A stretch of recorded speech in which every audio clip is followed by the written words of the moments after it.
Chapter 5 is entitled Better Together.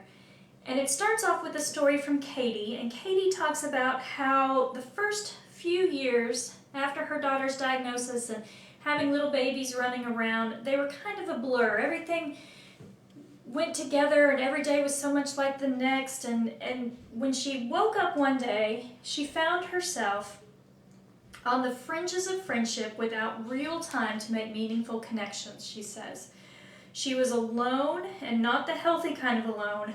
She was without other women who knew what she was going through, and without women who could support her and encourage her.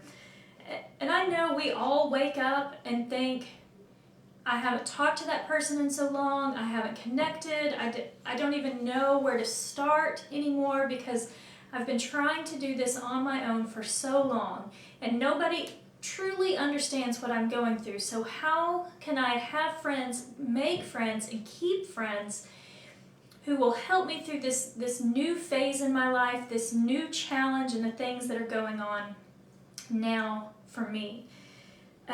We talk about in Mark 2 how the friends help the paralytic man and they lower him through the roof to see Jesus, and just all that they went through to help their friend. And if you have friends like that who may not be able to empathize with what you're going through, but they understand and they continue to help you and continue to bring you to Jesus, then that is a true blessing. And I just want you to take time today to maybe text them or send them a message on Facebook, or even write a note to just say thank you for standing with me and carrying me through this difficult time in my life. Now, even as important as those friends are, you may want to find friends who speak the same language that you speak, who know what it means to go to an IEP, or know what it means to visit an OT or a speech therapist, or just whatever language that you speak now that goes along with your child's diagnosis. Somebody who gets it, somebody who understands being up 3 or 4 times a night, or somebody who understands food allergies and the precautions that you have to take to keep your child safe. And for us, Lee and I got involved in our local autism support group here in our county, and it's an amazing organization that really affects hundreds of families in our county. And through that, we can meet people who are going through the same thing we're going through, and who we can connect with and also share resources with, because James recently needed a dentist, and we didn't even know where to start. How would we find a dentist who would understand that he's nonverbal, that he has a high pain tolerance, that dentist might need to be extra patient? So we asked our friends in our autism support group and got a list of doctors, and we were able to connect with those dentists who we just visited this week, who were an amazing blessing to our family, to just say, he can be himself here, it's okay, you don't have to be on guard because we understand. And we would not have found the dentist that we went to without help from our friends who had already been there with their children on the spectrum.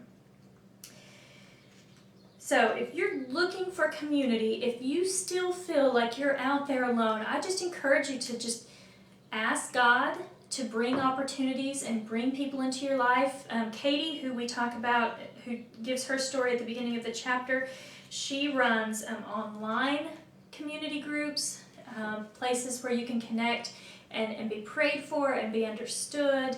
I run a website called Not Alone Parents, and through that site, we have Facebook encouragement groups of about 20 to 30 people. All of their children have various special needs, and they connect on Facebook and can be honest with each other and pray for each other. So even if you don't feel like you have the energy to give to others in a real life situation, we encourage you to find online a place where you can be yourself and get encouragement if that's what you need. That's a great place to start, and then that will give you the confidence you need to expand that, to rekindle those real life relationships, and even find bigger groups of people that you can connect with, because God doesn't call us to go through these things alone. You go through these things so that you can turn it around and encourage others who are going through them. And that won't happen in your life if you aren't intentionally looking for other people. So we encourage you to do that. We want to help you do that. And through the online groups that I mentioned, or even just a Google search of support groups in your area. And I know that God doesn't want you to go through this alone either, and that He will provide people to walk this path with you.